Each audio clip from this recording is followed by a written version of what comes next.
Moments ago, an 884-page report issued unanimously by the 40th statewide investigative grand jury, the largest, most comprehensive report into child sexual abuse within the Catholic Church ever produced in the United States, was released.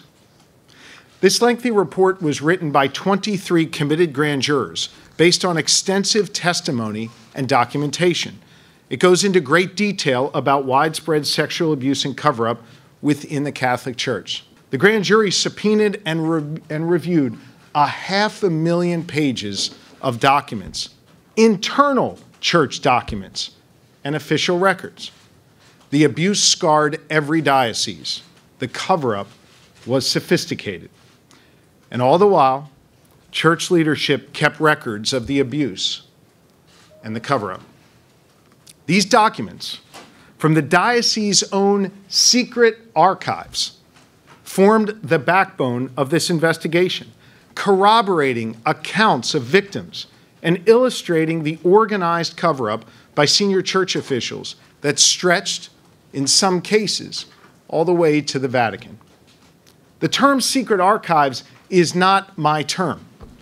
It is how the church officials themselves referred to the troves of documents sitting in filing cabinets just feet from the bishops' desks.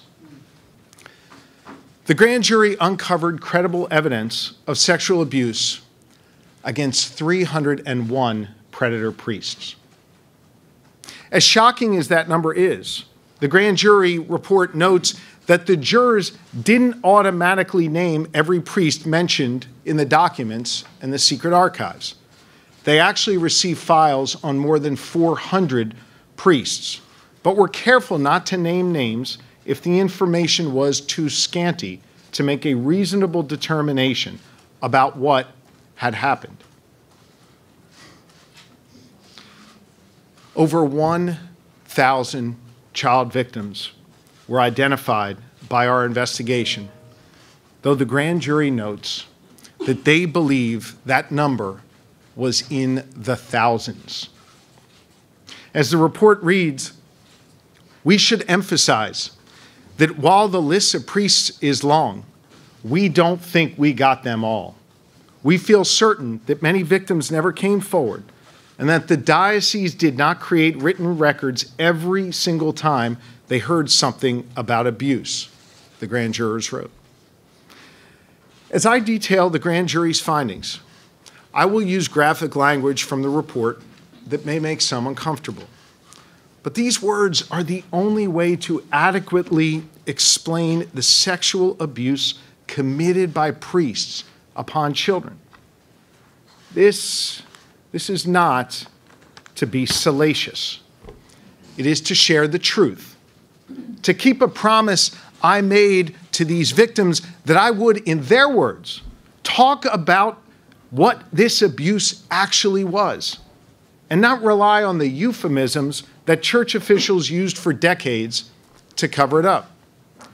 You see, church officials routinely and purposefully described the abuse as horseplay and wrestling and inappropriate contact. It was none of those things. It was child sexual abuse, including rape, committed by grown men, priests, against children. Above all else, they protected their institution at all cost. As the grand jury found, the church showed a complete disdain for victims.